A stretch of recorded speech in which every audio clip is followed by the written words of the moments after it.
On a cold winter's night in New York, a young woman walked her mother's friend home through a desolate and dangerous neighborhood in the Bronx. She had grown up in this neighborhood and knew the area well. But 2 hours later, police received a phone call from her mother saying that her teenage daughter, Milagros Otero, had not returned home.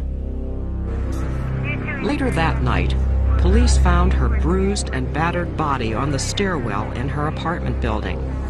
She had a deep stab wound in her chest, but police could find no other clues to her killer's identity.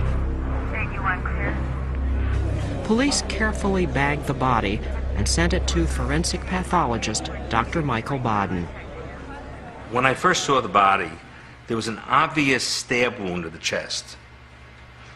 But as I looked closer, there was also a peculiar, undulating, bloody imprint on the neck, which suggested to me the sole of a sneaker. As I continued the autopsy and looked inside the stomach was filled with undigested food. There were pieces of hamburger meat, there were peas, there were carrots that had not been digested. When I spoke to the mother told me that she had had dinner about 6 p.m., about 6 hours before she left the house. That food would have already been processed through the stomach and would no longer be in the stomach. That meant to me that somehow after she leaves the house after midnight, she had to have stopped off someplace and had food that consisted of at least a hamburger, carrots, and peas. And after she ate the meal, she was killed less than a half hour or an hour of leaving whatever the place was that she had eaten at.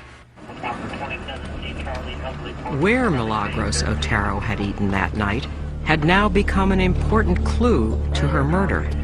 So detectives retraced the route that she would have taken on her way home that evening. There, they found an all-night diner where Milagros could have eaten the hamburger and peas that Dr. Baden had found at the autopsy. Had someone at the restaurant followed Milagros home and killed her? Detectives ran a check on the employees there and found that one of them, John Batiste, had a prior history of rape. Armed with a search warrant, detectives went to the suspect's apartment. There, they found a pair of blood-stained sneakers in the closet. When they brought the sneakers to me at the medical examiner's office, and I compared the sole of the sneaker to the bloody imprint on the neck, they were identical. When confronted with the forensic evidence, the suspect, John Batiste, finally confessed to the killing of Milagros Otero and was sentenced to life in prison.